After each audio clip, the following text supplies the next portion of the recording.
Bienvenue dans ce webinaire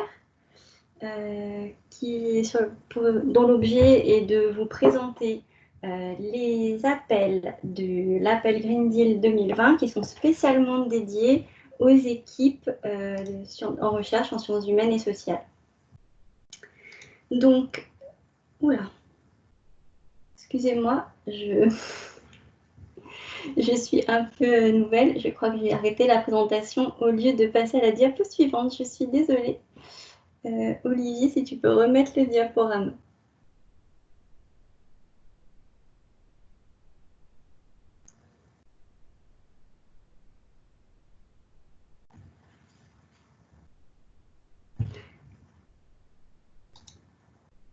Voilà, c'est mieux.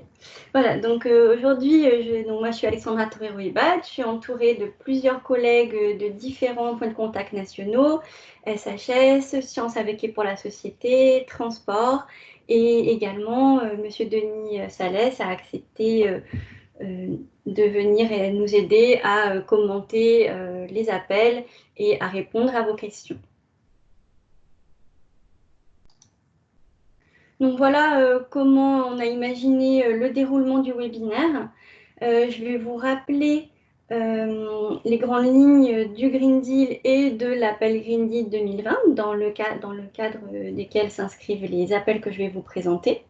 Ensuite, nous allons vous présenter donc, les appels du domaine spécialement dédié au SHS.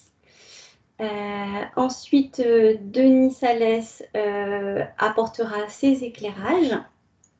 Et puis enfin, nous mettrons l'accent sur certains points transversaux qui nous semblent particulièrement importants et nous répondrons aux questions que vous aurez pu poser au fur et à mesure dans le chat.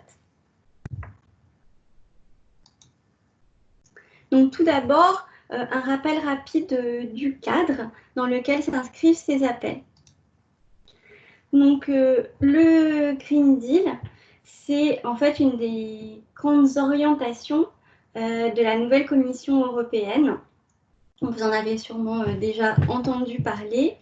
Et là, je vous ai mis en diapo le schéma des grands domaines d'intervention de ce programme, donc, qui est censé infuser les différents éléments de la politique européenne, que ce soit sur faire baisser la pollution, atteindre des objectifs climatiques ambitieux pour d'ici 2050, développer des énergies propres, développer l'économie circulaire, des mobilités aussi plus propres, etc., etc.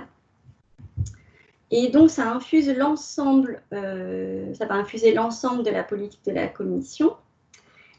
Et la recherche et l'innovation sont sollicitées, sont mises à contribution pour contribuer à cette politique européenne. Et donc, l'appel Green Deal 2020, dont on parle aujourd'hui, en fait, son ambition, c'est dans chacun des domaines donc, présentés là, dans la diapo précédente, pour chacun de ces domaines, on va avoir un appel, une partie de l'appel Green Deal, comme vous pouvez le voir ici. La structuration de l'appel suit exactement la structuration des grandes orientations du Green Deal.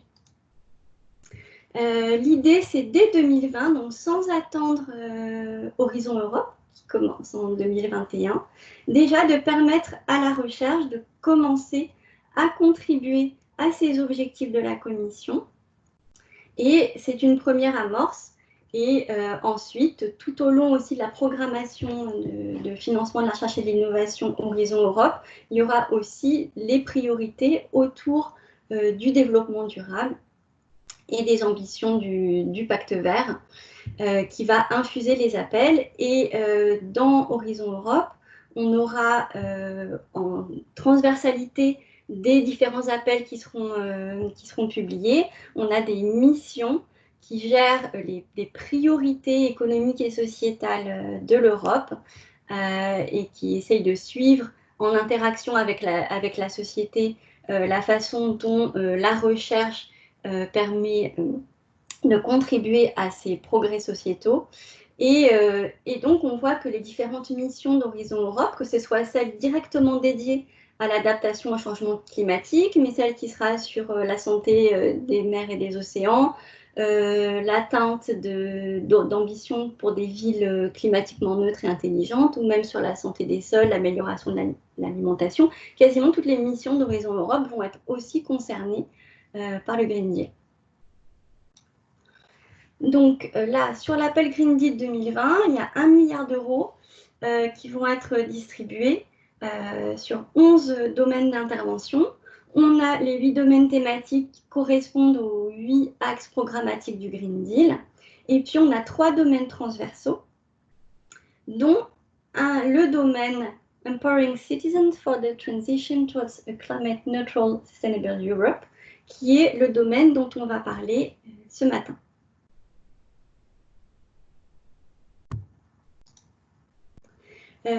Quelques dates sur l'appel Green Deal.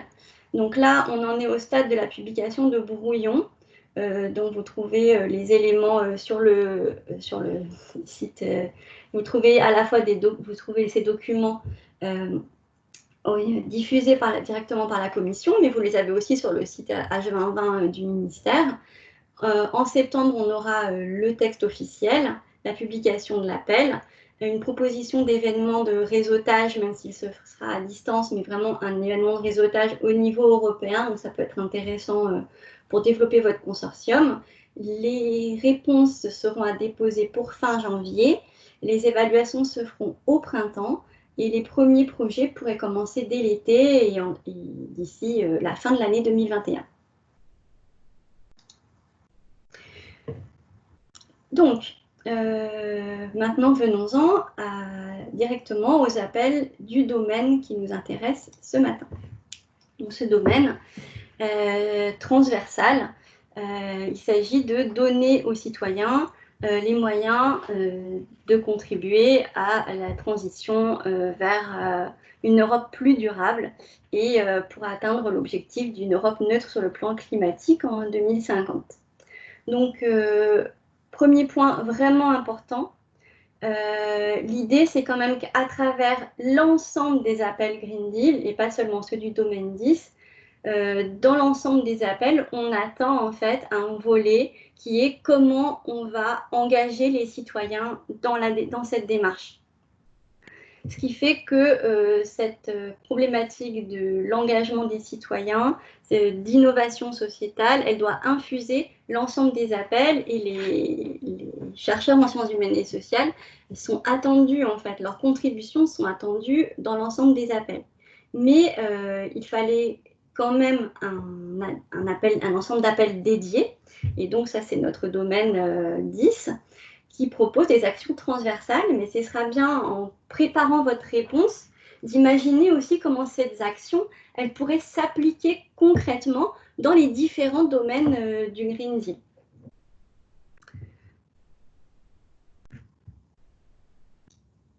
Donc, on a trois appels qui visent à aborder cette question à la fois au niveau collectif et au niveau individuel. Donc, le premier appel va pousser à s'intéresser au processus participatif, donc ce sera l'appel 10.1.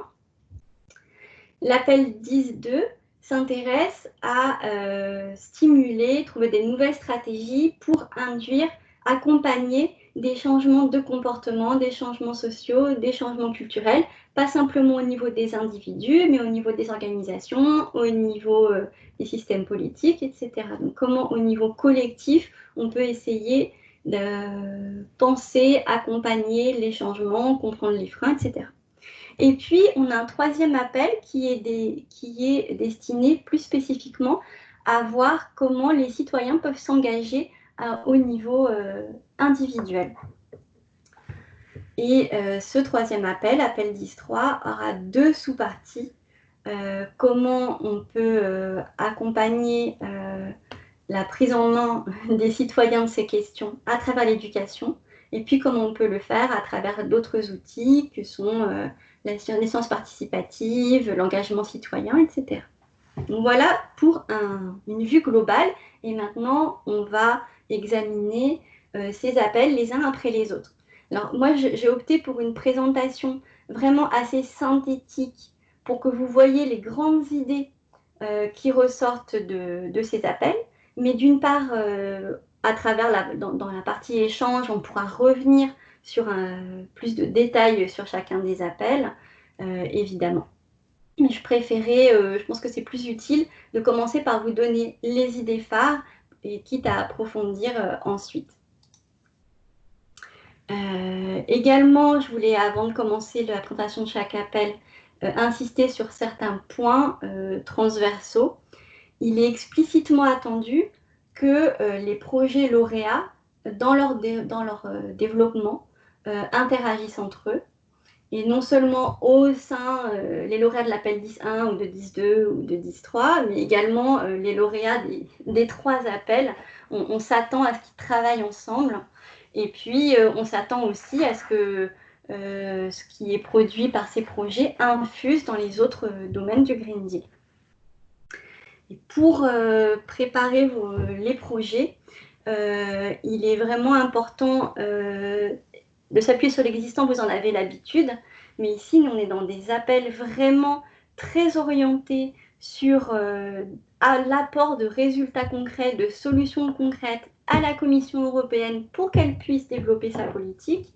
Et donc, il s'agit vraiment de s'appuyer non seulement sur l'état de l'art académique, évidemment, mais sur les initiatives qui existent déjà, qu'il va s'agir d'amplifier ou au moins de tirer les leçons sur l'existant, et puis de s'appuyer également sur les projets de recherche que l'Europe a déjà financés, et c'est très important de faire cet état de l'art.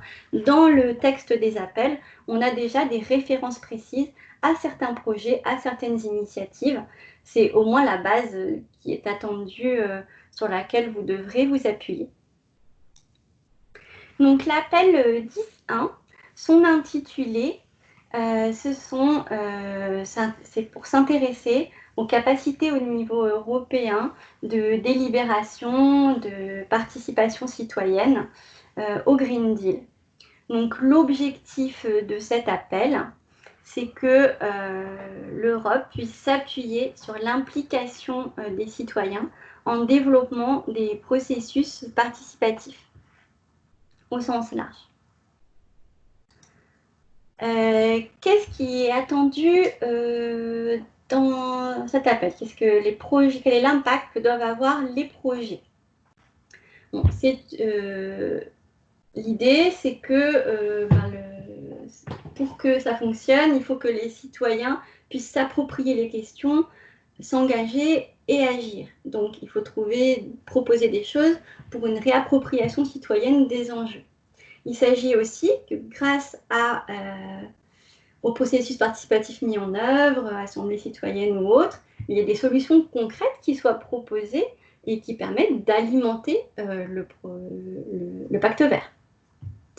Donc les citoyens proposent des nouvelles solutions.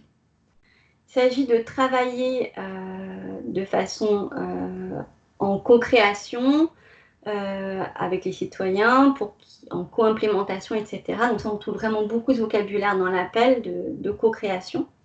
Et il va s'agir donc à la fois de co-création dans votre projet et après de co-création dans la mise en œuvre des solutions concrètes.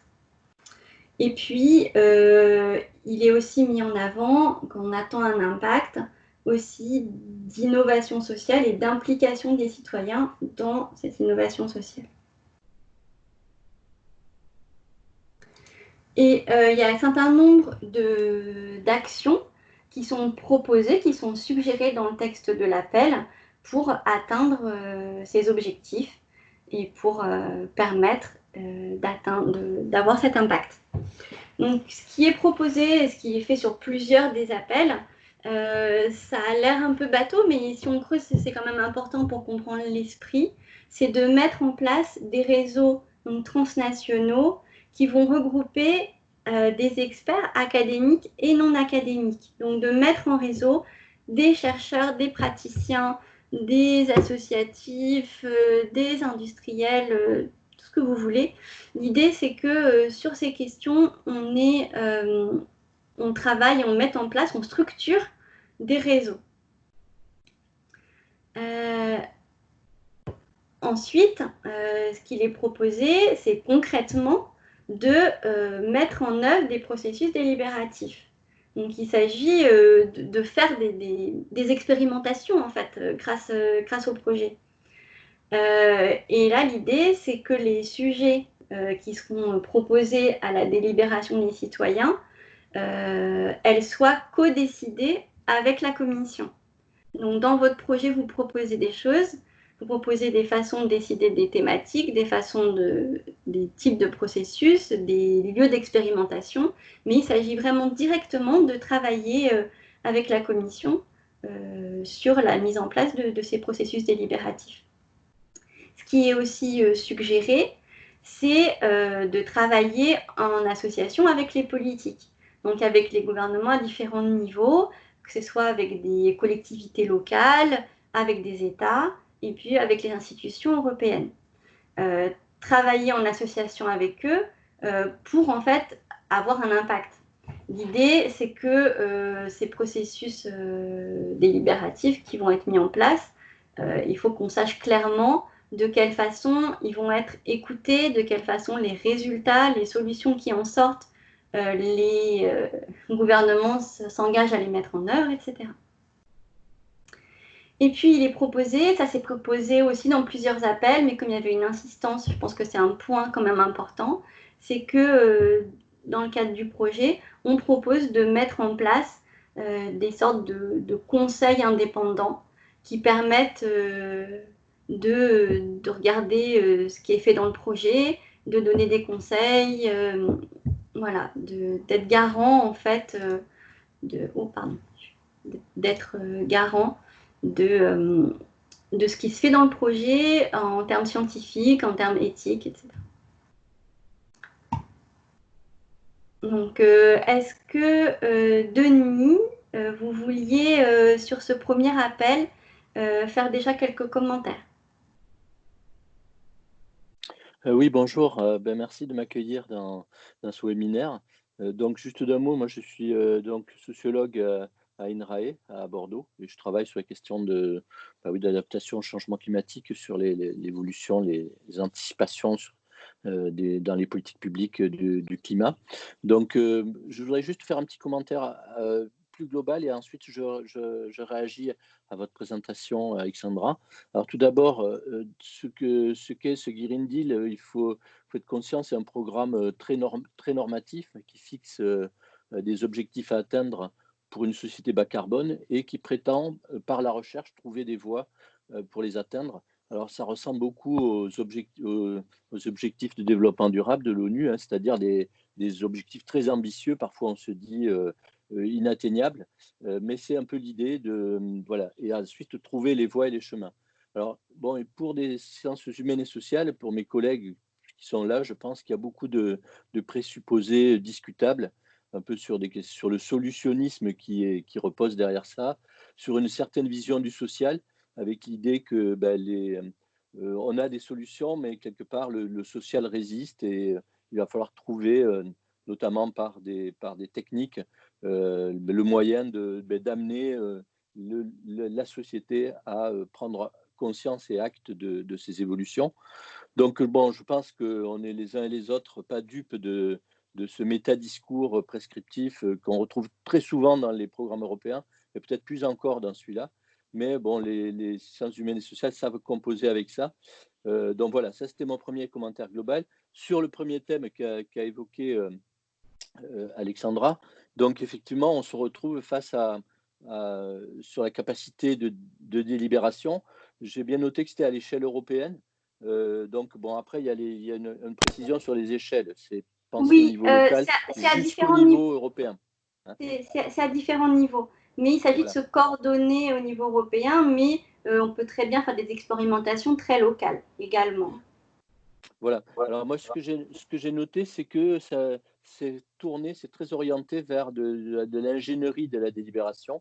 avec tout ce qui a été évoqué, hein, des expérimentations, avec la mobilisation d'experts, des garants, des bonnes pratiques, des sujets qui sont co-sélectionnés avec la commission, le transfert vers la décision publique, des mécanismes de redevabilité, de accountability, de l'évaluation, du contrôle de l'éthique.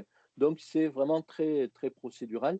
Mais je pense que, encore une fois, je ferai un commentaire tout à l'heure sur cette dimension à la fois contributive et critique. Mais dans ce cadre-là, la manière dont c'est très tourné ingénierie de la délibération. Et on peut imaginer d'ailleurs des dispositifs un peu à l'image de la Convention citoyenne sur le climat en France, mais qui seraient réalisés à l'échelle européenne. Et d'ailleurs, il y a eu déjà des forums numériques très actifs qui ont constitué des choses sur des prospectives ou des visions du monde à l'échelle européenne et participative. Donc, il y a déjà des expériences, mais je comprends, c'est ça qui est attendu. Après, je vois l'enveloppe aussi, c'est de 3 à 5 millions d'euros sur cette partie-là. Ce qui peut interroger, enfin, qui donne la mesure un peu de ce qui est attendu, l'ampleur de cela. Voilà, à ce stade, merci. Peut-être je reprendrai la parole après. Merci beaucoup, Denis. Donc, maintenant, on va évoquer l'appel 10.2 qui se propose de comprendre et de voir les voies de stimulation, on va dire, des changements de comportement. C'est ça l'objectif principal de l'appel, c'est voir comment les comportements peuvent changer pour accompagner toujours le Green Deal. Il ne s'agit pas de changer simplement le comportement des individus, mais des comportements également au niveau collectif. Donc on est, comme pour le premier appel, c'est une action de recherche et d'innovation, mais on est quand même déjà avec une perspective assez appliquée, et comme pour le premier appel, on a un budget indicatif de 3 à 5 millions par projet, avec une enveloppe globale de 10 millions, donc peut-être 2 ou 3 projets financés. Donc, quel est l'impact attendu dans cet appel? C'est de faire changer les comportements des individus, des communautés, des organisations publiques, des organisations privées. On peut l'appliquer à un certain nombre de domaines. On a fait venir notre collègue du PCN Transport parce qu'un domaine d'application qui est fortement mis en avant dans l'appel, ce sont les mobilités, la diminution des émissions de gaz à effet de serre liées au transport, également la réduction de la consommation d'énergie, la protection de la biodiversité, etc. Ça, c'est des domaines possibles d'application qui sont proposés. On pourrait dire l'ensemble des domaines du Green Deal, en fait, au sens large. Et puis, on attend, comme dans l'appel précédent, que l'expertise européenne, en fait, soit structurée à travers des réseaux officialisés qui regroupent à la fois des acteurs académiques et non académiques, donc comme la même chose que précédemment, mais sauf que c'est plutôt lié à ce nouveau sujet, des chercheurs, des gens du terrain, des organisations de la société civile, des associations ou autres. Et ce qui est proposé dans l'appel, c'est de mettre en place ces réseaux. Alors, après, le type de recherche qui est attendu, moi, j'ai trouvé que ça restait assez général. Peut-être Denis Salès aura des clés de lecture plus précises que moi. Ce que j'en ai compris, c'est qu'on attend de la recherche sur les comportements et qu'on attend en partie des études expérimentales. On attend le développement d'études de cas dans plusieurs pays européens. Et on attend que le choix des études de cas soit fait en dialogue direct avec la commission. Donc, comme vous le voyez, comme j'y insiste, comme Denis y a insisté, on pourra y réinsister dans les échanges, on est vraiment dans de la commande, comment accompagner au mieux la commission dans ses ambitions. Et là, même si les projets vont être sélectionnés, mais même une fois sélectionnés, il faudra interagir avec la commission dans des choix assez quand même précis des options de recherche. En fait. Dans les premières moutures de l'appel, on parlait que de recherche comportementale. Dans cette nouvelle mouture, donc il y a un aspect plus large qui a été apporté. Peut-être c'était pour dire qu'on recourait à plus de disciplines. Et donc, c'est le seul des 3 appels où il y a une liste de disciplines envisagées pour dire qu'il s'agit aussi d'envisager le changement dans un cadre plus large, dans le cadre social, dans le cadre culturel. Et qu'on attend aussi bien des psychologues que des historiens. Voilà. Ce qu'on attend aussi des projets, c'est qu'il y ait des recommandations concrètes qui soient faites aux politiques, des recommandations pour qu'il y ait un cadre institutionnel favorable au changement.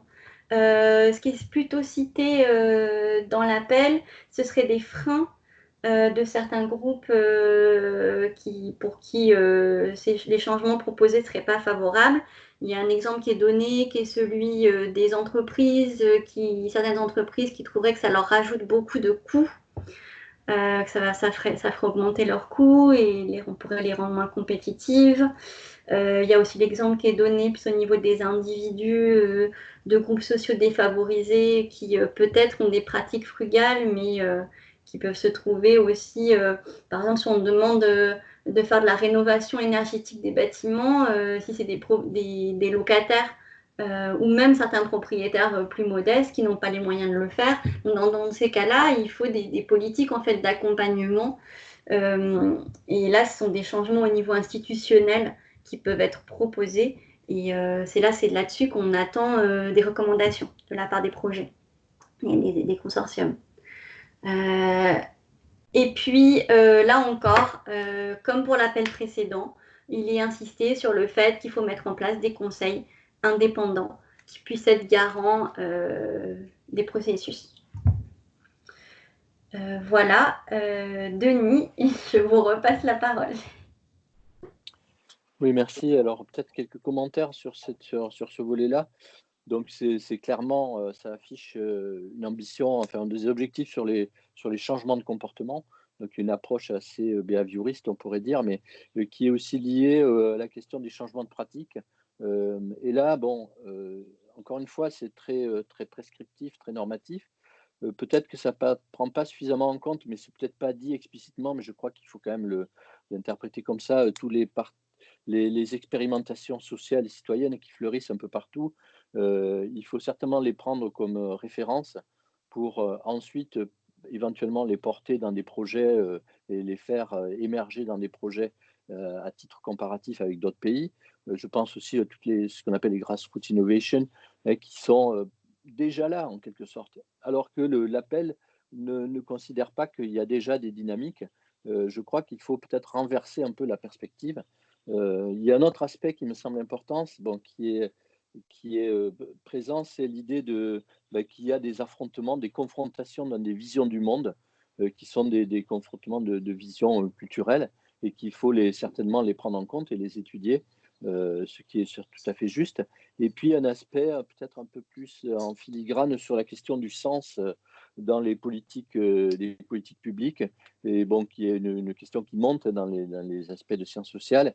Et je crois que bon, voilà, il y a toute une place qui pourrait être faite à cet aspect-là, parce que derrière, il n'y a pas simplement la question de l'acceptabilité sociale ou de l'appropriation, mais il y a la question, les normes sont vécues, appropriées quand elles ont un sens culturel légitime aux yeux des individus. Et je crois que c'est derrière ça, c'est cette question qui est derrière, mais qui n'est pas explicitée de cette manière-là. Donc voilà, moi je suggère, bon, il y a une partie sur le bottom-up quand même qui montre qu'il y a des possibilités de faire remonter des initiatives du local, hein, qui pourraient ensuite faire l'objet de ces expérimentations. Et je crois qu'il faut le lire comme ça. Voilà, Merci beaucoup. Donc, passons maintenant au troisième appel. qui donc a un focus plus au niveau des individus, mais comme je le disais tout à l'heure, de toute façon, les 3 appels sont en interaction les uns avec les autres et on ne peut pas se focaliser sur l'individu sans voir les dimensions collectives et réciproquement. Donc il s'agit de donner des moyens, c'est-à-dire la notion de citoyen, hein, c'est une notion collective et pas strictement individuelle. Donc permettre aux citoyens d'agir sur le changement climatique, pour le développement durable, pour la protection de l'environnement. Et il y a 2 grandes voies envisagées, ce qui va conduire à 2 sous-appels, par l'éducation et puis par la science citoyenne, l'observation du changement climatique, l'engagement citoyen. Donc il s'agit de responsabiliser, d'impliquer directement les citoyens et donc que chacun prenne conscience de son propre impact, essaye de le réduire, de réduire ses impacts négatifs. Voilà. Donc 2 sous-appels, ça c'est aussi une évolution qu'il y a eu par rapport au premier brouillon pour mieux isoler, mettre en valeur l'importance de l'éducation. Pourquoi l'éducation? Dans l'idée qu'il s'agit donc de sensibiliser la nouvelle génération, et puis en se disant que la jeunesse, c'est peut-être la meilleure ambassadrice de ces questions, en étant plus consciente et en étant peut-être capable après de faire bouger les autres générations. Donc un espoir posé sur la jeunesse, on va dire, pour faire bouger les moins jeunes. Ce qui est proposé donc d'une façon large, ça c'est une première proposition un peu large et après ce projet de s'en saisir, c'est que les systèmes éducatifs se saisissent des questions liées au climat, au développement durable, etc. Et il s'agit de savoir qu'il y a déjà des choses qui existent, de s'appuyer dessus, de proposer des nouvelles des évolutions, de partager des bonnes pratiques, de voir au niveau européen ce qui peut se faire, ce qui peut être différent en fonction des contextes, etc. Et je pense que la demande phare de l'appel, c'est d'établir un cadre de compétences sur le changement climatique. Qui serait un cadre de référence, non seulement dans la formation initiale, dans la formation des jeunes, mais dans la formation continue. Et ce cadre de compétences deviendrait un outil de référence au niveau européen, dont pourrait se saisir chacun des États, mais aussi des organisations non gouvernementales, des associations ou autres, essayer d'établir ce cadre commun. Et puis, il est attendu une mise en œuvre concrète de ce cadre sur des sites démonstrateurs des écoles, des universités et d'autres types de communautés éducatives. Ce que je n'ai pas dit qui est vraiment important sur ce 3e appel, c'est qu'autant les 2 premiers, on était sur la modalité d'action de recherche et d'innovation. Et là, on est sur ce 3e appel sur la modalité action d'innovation. Là, on est vraiment dans la mise en place de démonstrateurs. Donc, déjà que pour les appels précédents, on attendait des expérimentations, des mises en œuvre concrètes, mais là, on attend vraiment des sites démonstrateurs qui seraient un peu comme des projets pilotes, des projets éducatifs pilotes. Et il y en aurait dans chacun des projets, et c'est là qu'on attend un lien entre les différents projets financés, puisqu'ensuite il y aurait du partage d'expériences entre les différents projets financés, et même une organisation de la recherche concrètement qui se fasse en coordination. Voilà pour le sujet numéro 1. Le numéro 2, donc c'est sur tous les autres outils possibles pour cette prise en main par les citoyens. Et ces changements, l'idée, c'est de leur proposer, l'idée vraiment ce qu'on attend, c'est donc ce changement des comportements, mais en donnant des clés en fait aux individus pour être capables de changer. et de contribuer à la fois à une vigilance citoyenne et à une collecte, un partage de données au niveau individuel, mais aussi collectivisé, partagé avec les chercheurs. Ce qui fait que les activités qui sont proposées, c'est d'une part de trouver, en s'appuyant sur les initiatives existantes, de voir comment on peut développer l'engagement des citoyens, de proposer donc ça c'est l'aspect un peu techno peut-être, proposer des outils qui permettraient à chacun de suivre un certain nombre de données sur son propre impact, sa propre empreinte carbone par exemple, soit sur une application sur un téléphone, des nouveaux objets connectés, des capteurs, voilà, une ouverture possible dans cette optique. Et puis donner des conseils concrets en fait aux individus. Donc c'est bien de vouloir changer, on a une grande ambition 2050, mais comment chacun peut faire un petit pas pour faire changer les choses. Voilà, Denis, c'est à vous pour le regard plus critique. Moi c'était la doxa et c'est la critique. Oui, effectivement, moi, c'est un peu mon rôle aussi de montrer cet aspect un peu plus critique. Donc, dans cette partie-là, on voit bien qu'il y a tout l'aspect empowerment, mise en capacité des individus par l'éducation, par des instruments, par les sciences participatives. Donc, tout ça, c'est un discours qu'on connaît bien hein, sur justement toutes les questions d'environnement. Hein, encore une fois, je disais, le social résiste et donc il faut en quelque sorte éduquer la population, éduquer les jeunes. Alors sur l'éducation, personne ne peut nier l'apport de l'éducation, mais ce qui est le grand absent de c'est assez convenu quand même, c'est de dire ah quand les jeunes ou la population saura, alors va advenir une société bas carbone, etc. Et on voit quand même qu'ils oublient largement toute la dynamique qui a été engagée par les jeunes avec les mouvements sociaux sur les vendredis du climat, etc. Et il n'y a pas vraiment de place pour les mouvements sociaux qui aujourd'hui peut-être font plus d'éducation pour les jeunes que n'en fait l'éducation plus institutionnelle. Donc bon, c'est une porte qui n'est pas ouverte, mais peut-être qu'il faut s'y engouffrer malgré tout. Hein. Et je ne pense pas que ça soit le fait que ce ne soit pas mentionné, ça n'est pas exclu. Mais quand même aujourd'hui, il faut prendre acte qu'il y a des dynamiques qui sont associatives, qui sont dans les mouvements sociaux, qui sont citoyennes et qui ont certainement plus d'apport en termes d'éducation que l'éducation institutionnelle.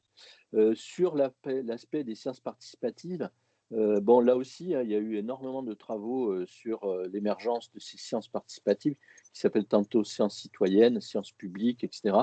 Là, dans cet appel, on voit une vision assez utilitariste des sciences participatives avec des individus qui sont producteurs ou capteurs de data, presque, on pourrait dire, des bioindicateurs quelque part.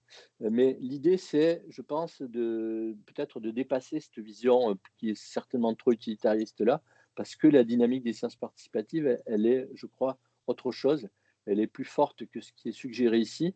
Et puis, il manque aussi tout l'aspect rétribution des gens qui s'engagent.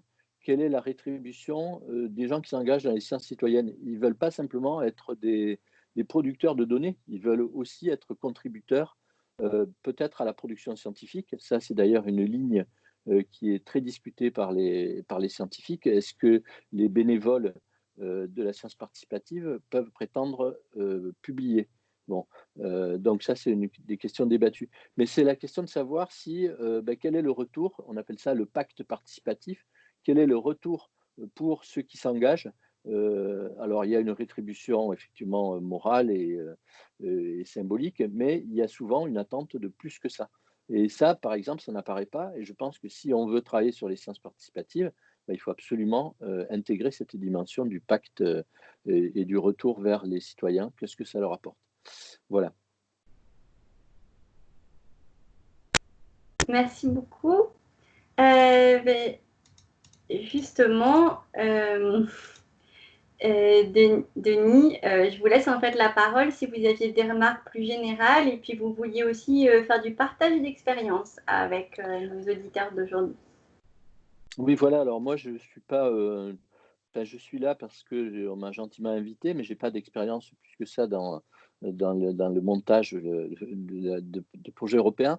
Simplement, je voulais faire passer un petit message. Peut-être, si vous pouvez passer, à la diapo suivante, je voulais m'appuyer sur 2 expériences. D'une part sur, un appel qui s'appelle Solstice, heu, qui a été, porté par le JPI Climate et qui vient d'arriver là à échéance.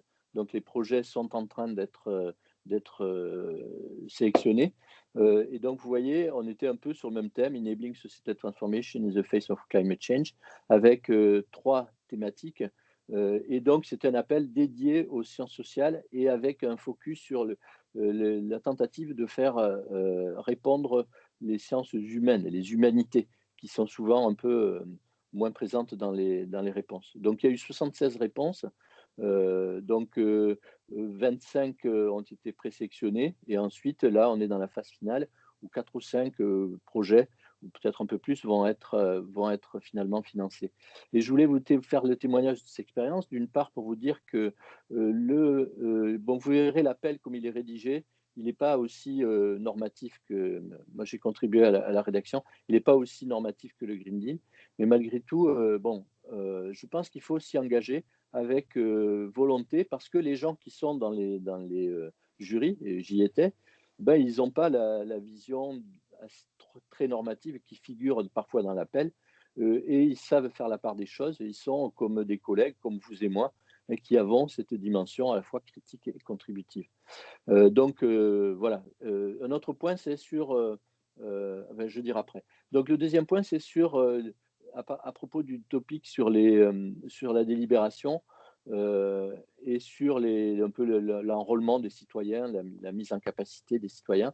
Donc je voulais vous inviter à aller voir un appel qui s'appelle Sit-in, auquel je participe au comité. Et donc c'est pour vous montrer un peu la manière un peu alternative de rédiger des choses. Et là, il y a eu vous verrez les projets, c'est des projets très, très originaux, justement plutôt bottom-up, sur des initiatives citoyennes qui sont été ensuite étudiées par des chercheurs et accompagnées. Alors pour terminer, juste quelques messages. Je sais que le côté normatif et très prescriptif de ce type d'appel a tendance à irriter certaines de nos collègues de sciences sociales, et moi je le comprends aussi. Mais je crois qu'on est en position, il faut s'adapter si on veut jouer dans ces dynamiques-là, avec tout l'intérêt que ça représente, bien sûr, et tout l'intérêt à titre individuel pour des chercheurs, mais à titre collectif pour la recherche. Je crois qu'il faut se mettre dans une position, que je disais tout à l'heure, de position de recherche à la fois contributive et critique. Moi, je me sens assez à l'aise dans cette posture-là, parce qu'aujourd'hui, on sent qu'on a besoin de connaissances et de connaissances de SHS, et sans renoncer à une dimension plus critique qui est parfois énoncée, oubliée. Bon, je pense qu'il ne faut pas avoir peur de réinterpréter les propositions du col. Encore une fois, les évaluateurs qui seront au bout, ils seront des chercheurs comme nous, attentifs aux travaux académiques et aussi aux revues de littérature. Un autre point, c'est, je pense que pour se lancer, que ce soit comme partenaire ou comme porteur éventuellement, ben, il ne faut pas rester tout seul, quoi. Il faut faire des alliances, mais quand je dis des alliances, ce n'est pas avec les consortiums européens, mais c'est entre collègues en France. Je crois qu'on a beaucoup à s'apporter les uns les autres. Il faut s'aider, ceux qui en ont déjà fait. La concurrence, c'est l'étape d'après, ça viendra après. L'important, c'est de passer les premières étapes et d'arriver à porter et à défendre et à construire un projet. Donc, je crois que là, il faut créer des communautés pour travailler ensemble et monter ensemble, même si ce n'est pas les mêmes projets, hein, mais voir comment il y a des trucs en quelque sorte, parce qu'il faut se mettre dans une sorte de standard de réponse. Les appels enfin les projets qui sont retenus, si vous regardez, ils sont un peu tous pareils quelque part. Allez voir des projets antérieurs, il faut rentrer un peu dans ce moule, mais évidemment tout en gardant l'originalité. Et puis je crois qu'il sera question tout à l'heure de formation, de montage sur des réseaux scientifiques européens ou internationaux. Donc voilà, des appels à projets, des webinaires. Et je crois qu'il faut, si vous voulez aller de l'avant, rentrer là-dedans. Bon, mon dernier message, c'est, même si je suis critique sur cet appel, je crois qu'il y a la place pour que on s'y engage avec conviction et pour porter la recherche qu'on souhaite faire. Voilà, je vous remercie. Merci beaucoup, Denis. Donc, comme ça, vous avez bien lancé en fait notre dernière partie de webinaire sur des conseils plus généraux, et puis ensuite on va essayer de répondre du mieux que l'on peut à vos questions. Donc je rebondis sur la fin des conseils de Denis. Il faut savoir que, si vous ne le savez déjà, que l'ANR en fait a un instrument de financement qui s'appelle MRSEI, montage de réseaux européens, scientifiques, internationaux, qui permet d'attribuer 30 000 € à des consortiums qui souhaitent répondre à des appels pour les accompagner dans cette démarche de préparation, donc à la fois pour de la mobilité, pour rencontrer des partenaires et également pour financer de la consultance si on le souhaite. Et donc dans l'ensemble de tous ces séminaires Green Deal, on a un séminaire qui est uniquement dédié à ce soutien MRSEI que je vous conseille d'aller voir. Voilà. Ensuite, on avait imaginé d'autres points d'intérêt. D'abord, on voulait vraiment insister pour vous dire que c'est vraiment des appels tournés vers l'impact. Donc, c'est déjà le cas habituellement dans les projets collaboratifs européens en réponse à des défis sociétaux. Mais là, c'est encore plus important, cet infléchissement. Et donc, vos projets, il faut vraiment les construire à partir des impacts attendus, ce qui ne vous empêche pas d'élargir et que votre projet aille au-delà des attentes. Dans ces appels Green Deal, on attend des résultats rapides et concrets, des expérimentations, même dans les 2 premiers appels qui sont des RIA, et encore plus dans l'appel numéro 3 qui est une action d'innovation.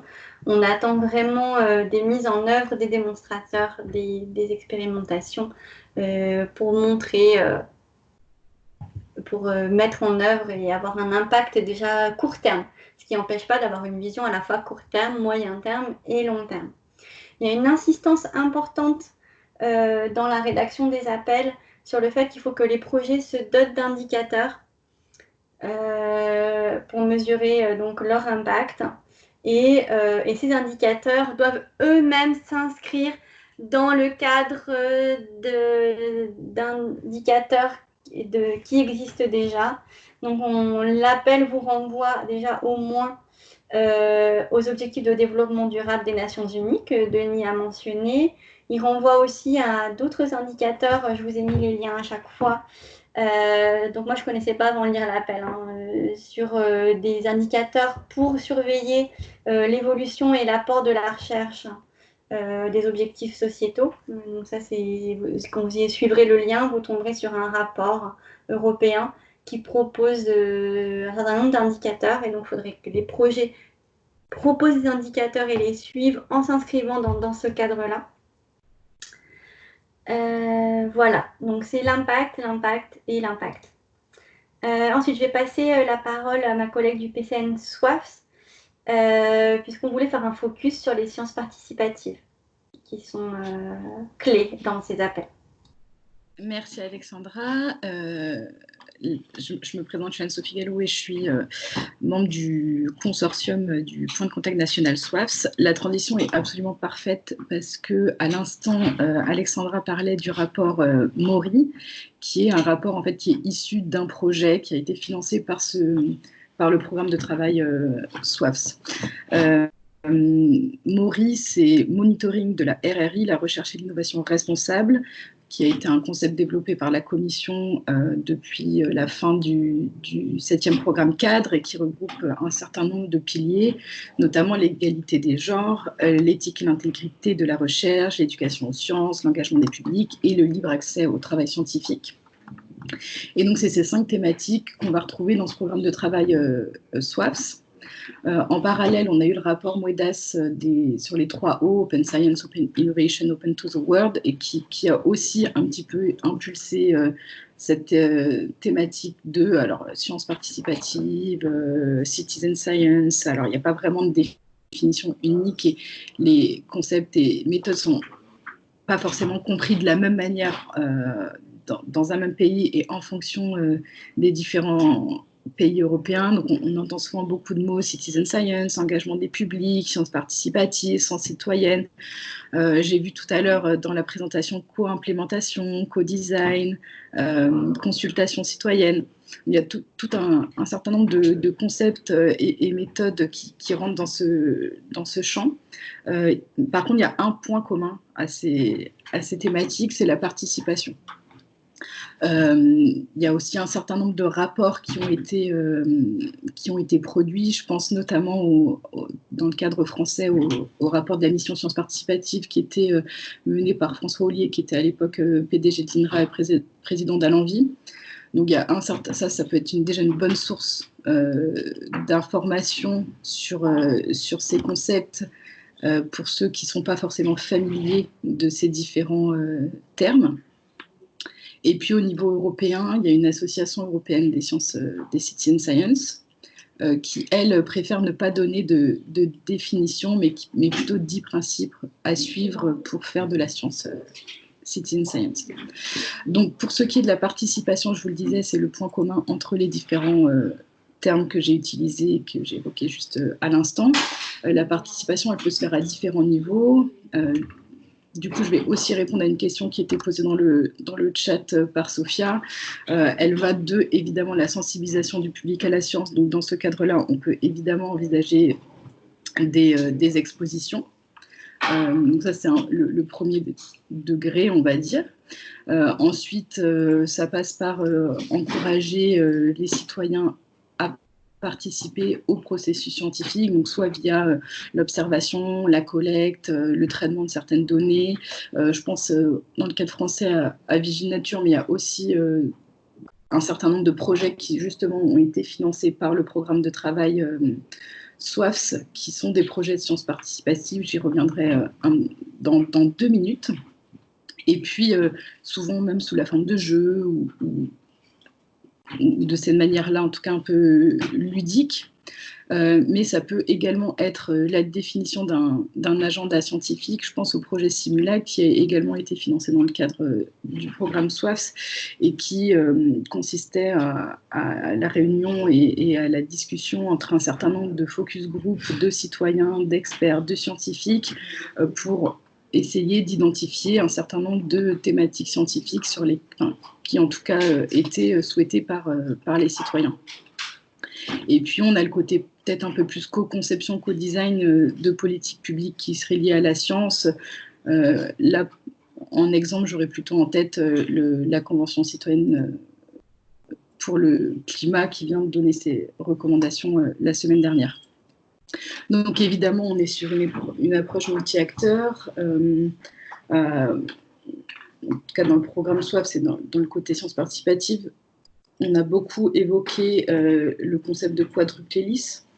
Donc, en gros, un travail de recherche qui regrouperait à la fois le côté académique, donc la recherche plutôt publique, université, centre de recherche, organisme de recherche, le côté plutôt industrie, entreprise, une troisième hélice qui serait les autorités publiques, gouvernementales, locales également, et ce que la Commission appelle dans un quatrième temps la société civile. Alors évidemment, ça peut prendre plusieurs formes. Ça peut être, alors pas forcément spécifique au Green Deal, mais des associations de patients dans le domaine de la santé, des associations d'usagers pour ce qui est des transports, ou des consommateurs, des utilisateurs finaux, etc. Ou des groupes de citoyens passionnés de nature. C'est tout à fait envisageable aussi. Et puis j'inclus aussi dans ce groupe un type d'acteurs auxquels on ne pense pas forcément régulièrement, mais qui sont les musées, les centres de sciences, les aquariums, les muséums d'histoire naturelle, qui eux aussi sont une interface en fait, entre la science et la société, qui font de la médiation et qui ont déjà une expertise de ces relations entre les citoyens et les scientifiques, puisque évidemment c'est leur métier, et qui, je pense, dans le cadre de ces 3 appels, ont un fort rôle à jouer en termes de mobilisation. Du coup, est-ce que ce serait possible de passer à la diapo suivante, s'il te plaît, Alexandra? Super, merci. Donc, je vous ai mis quelques avantages de la science participative, alors que j'ai mis un peu entre guillemets justement pour les raisons que j'ai évoquées en début de présentation. À la fois, ça peut élargir les compétences des chercheurs, mais ça peut aussi accélérer la production de connaissances. Quand vous avez, alors je pense notamment à un projet de sciences participatives dont il fallait identifier, ou en tout cas traiter un très très grand nombre de données qui auraient mis en tout cas un certain nombre d'années à se réaliser si les chercheurs qui étaient sur ce projet avaient dû le faire eux-mêmes, et puis ils l'ont un petit peu développé sous le forme, en tout cas gamifié, et leur travail a été réalisé par des citoyens, des passionnés, alors c'est dans le domaine de l'astronomie, pardon, et du coup, le travail a été réalisé en quelques mois, alors qu'il aurait fallu un certain nombre d'années pour le réaliser si ça avait dû le faire.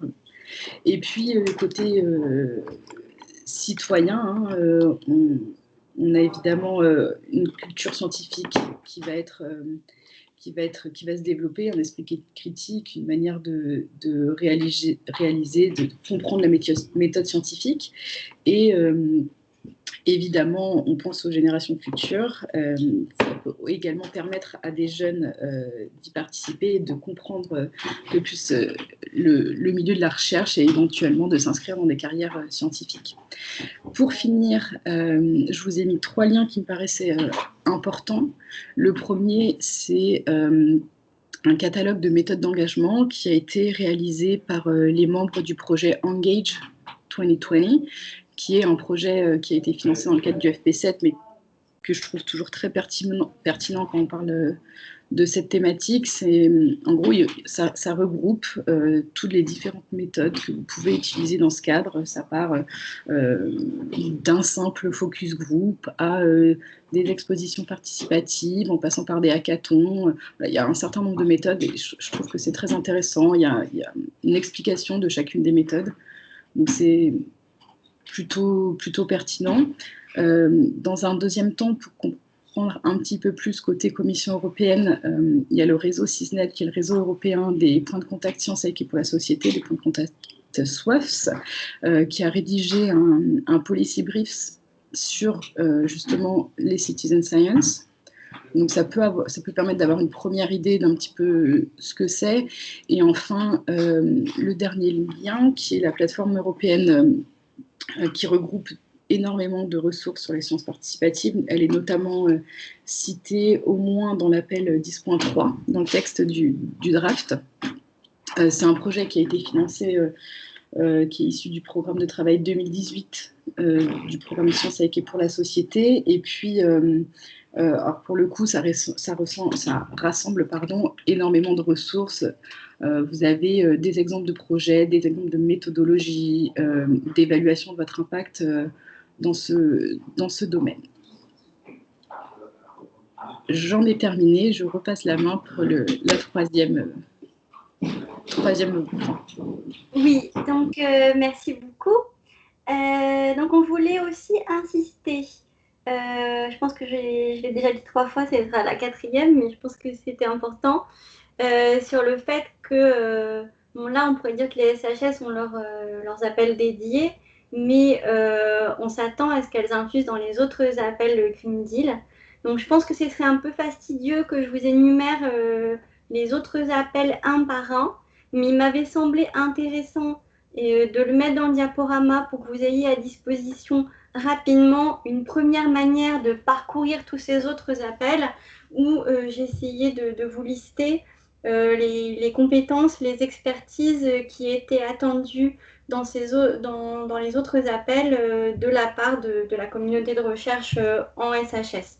Après, dans les questions, si vous souhaitez qu'on revienne sur une chose ou une autre, on pourra. J'ai pensé que c'était un outil utile, que vous voyiez rapidement les contributions qui étaient attendues de la part des SHS dans ces autres appels. Donc voilà, on a 3 diapositives. Mais je pense que ce serait un petit peu fastidieux pour vous qu'on rentre dans ce détail dès à présent. Et le diaporama va être sur le site du ministère. Voilà, donc maintenant peut-être c'est Julien qui a géré le chat et qui souhaiterait mettre en avant certaines questions. Oui, merci. Merci Alexandra. Vous m'entendez bien? Oui, très bien. Je pars du principe que oui. Très bien. On a eu plusieurs donc, questions dans le chat auxquelles on a essayé de répondre au fur et à mesure. Il en reste quelques-unes qui me semblent d'intérêt général et que je vous pose parce qu'elles peuvent être aussi intéressantes pour tout le monde et l'une en particulier parce que je n'ai pas su répondre. Alors Myriam Gaspard qui nous demande concernant l'appel 10.3. Je vous lis la question. Si les informations des agriculteurs vers le grand public et à destination des agriculteurs sur l'ensemble des actions du Green Deal sont-elles éligibles dans un volet secteur agricole d'un consortium plus global? La mise en valeur des interventions des agriculteurs vers les écoles primaires, secondaires et lycées serait-elle dans le champ de réponse de cet appel à projet? Alors, moi, je verrais deux choses que je pourrais dire comme ça spontanément pour répondre. Ce ne sera peut-être pas exhaustif. La première, c'est que oui, sûrement qu'une contribution éducative sera bienvenue. Ça ne peut pas être le cœur de l'appel, mais ça semble assez pertinent. Après, on a l'appel qui est aussi 10.2 sur les comportements et où différentes communautés sont visées. Donc, je pense que les actions d'agriculteurs y trouveraient leur place. Et puis, on a, alors je vais monter dans les diapos, on a un appel Green Deal qui est sur l'alimentation et l'agriculture. Alors, je reviens au début, en fait. Hop là. Voilà. Donc, on est sur le domaine 6 de la ferme à la fourchette. Et on a des enjeux d'alimentation dans lesquels, justement, l'intervention pourrait être bienvenue. Voilà, ces enjeux-là aussi pourraient être vus par ce biais. Je ne sais pas s'il y a d'autres personnes qui veulent compléter.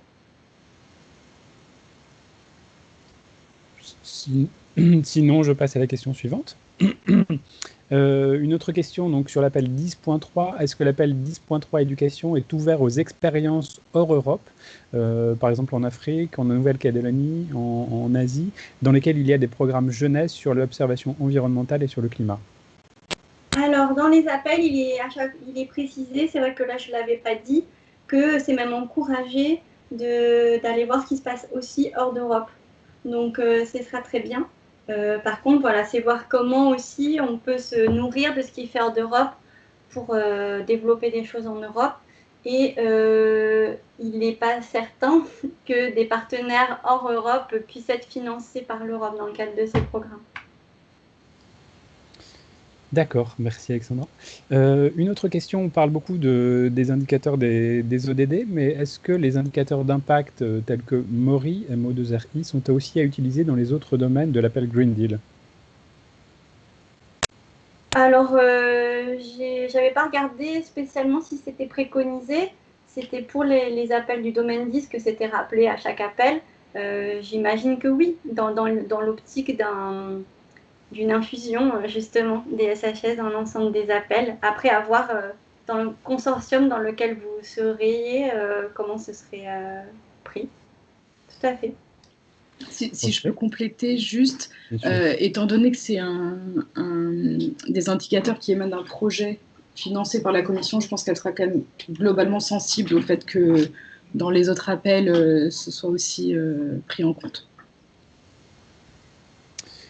Très bien, merci. Pour l'appel 10.2, donc une question à propos de l'appel 10.2, il était précisé que 4 pays devaient être concernés par les expérimentations. Est-ce le cas pour les appels 10.1 et 10.3? Non, là, c'est vraiment une précision qui a été faite sur l'appel 10.2, qu'il fallait au moins 4 pays différents, soit États membres, soit États associés. Alors, de toute façon, pour les autres, par contre, sans qu'il y ait de nombre de pays, il est de préconiser qu'on fasse des études de cas ou des expérimentations dans plusieurs pays, à différentes échelles de territoire, pour qu'ils soient un peu représentatifs de l'Europe. Il faut essayer que les résultats soit représentatif de la diversité européenne. Évidemment, comme c'est souvent le cas pour les appels à projets européens. Une question peut-être plus spécifiquement pour Anne-Sophie. Avec quel appel à projet sont reliées cette notion de science participative plus spécifiquement? Est-ce que ça concerne plutôt le 10.1, le 10.2 ou le 10.3? J'ai envie de dire un peu tous. Non, alors tout dépend, comme je disais, un petit peu de quelle manière on l'entend, mais dans le texte des 3 appels, le mot citoyen revient. Donc, globalement, je pense qu'il faut un peu les intégrer. Alors après, à vous de monter votre projet et de voir à quel niveau, probablement avec un S niveau, vous voulez les inclure et de quelle manière. Mais globalement, sur les 3, je pense que c'est quelque chose à garder en tête. Très bien. Et maintenant, deux dernières questions. Après, le chat est en train de continuer sans moi, donc je n'ai pas sûr de pouvoir tout noter. 2 dernières questions qui s'adressent plutôt à Olivier. Olivier, effectivement, tu avais évoqué on a évoqué en tout cas pendant ce webinaire, un webinaire MRSEI, mais sur le chat, il est indiqué qu'on ne le voit pas annoncé sur la page de présentation des webinaires Green Deal. Est-ce que, Olivier, tu pourras nous indiquer le lien, ou est-ce qu'à terme, il sera possible d'avoir ce webinaire disponible sur la page de présentation des webinaires sur le Green Deal? Oui, en fait, le webinaire MRSEI a déjà eu lieu. En fait, il est déjà en ligne, mais il faut le trouver à partir de la page d'accueil. Il y a une page dédiée qui s'appelle aide financière pour le montage de projet. Donc, c'est pas répertorié dans la page Green Deal. Néanmoins, il est déjà en ligne. Je vais remettre le lien aussi dans la page Green Deal, comme ça, ça sera plus facile d'y accéder. Mais vous pouvez déjà le regarder. Il est en ligne depuis le jour où il a été fait. Il est très intéressant, donc je vous invite à regarder. Et par ailleurs, je vais l'ajouter dans la page Green Deal, même si c'était pas directement là. Mais regardez en page 2.1, vous verrez, vous trouverez le lien. C'est une bonne idée, effectivement, de l'ajouter dans la page Green Deal. Et enfin, une suggestion que je trouve intéressante. Est-ce que le ministère ou les PCN comptent organiser une séance de réseautage entre nous pour construire des projets? Je n'ai pas l'impression que ce soit le cas, mais c'est vrai que la suggestion est intéressante. Alors, on y réfléchit. On réfléchit à cette question d'une part parce qu'on a demandé aux participants dans chaque webinaire s'ils souhaitaient partager leurs coordonnées avec les autres participants du même webinaire. Donc un certain nombre de personnes ont répondu oui. Donc nous sommes en train de réfléchir comment est-ce que nous allons utiliser cette liste pour la faire circuler. Et d'autre part, on réfléchit effectivement à faire une forme de réseautage en septembre. Pour l'instant, on n'a pas encore la formule magique, mais on y pense. C'est effectivement une demande que plusieurs personnes nous ont faite. Simplement du réseautage à distance, j'avoue qu'on n'a pas encore l'habitude de faire ça.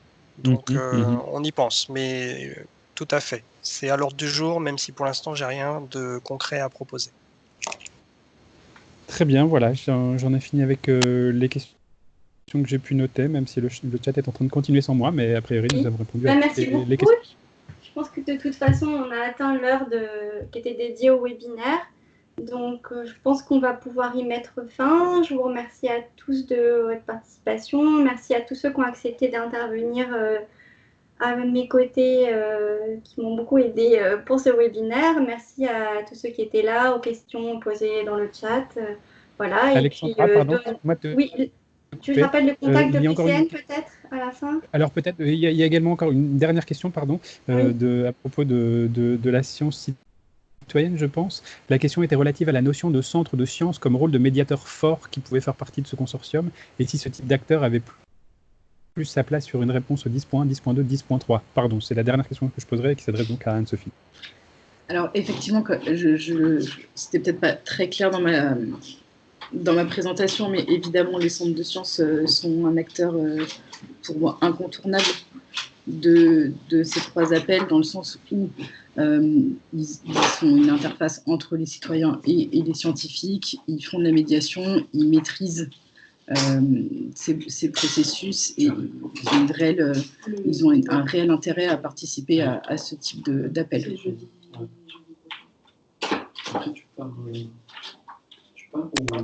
Merci. Donc, à la fin du diaporama, vous trouverez les coordonnées des points de contact nationaux.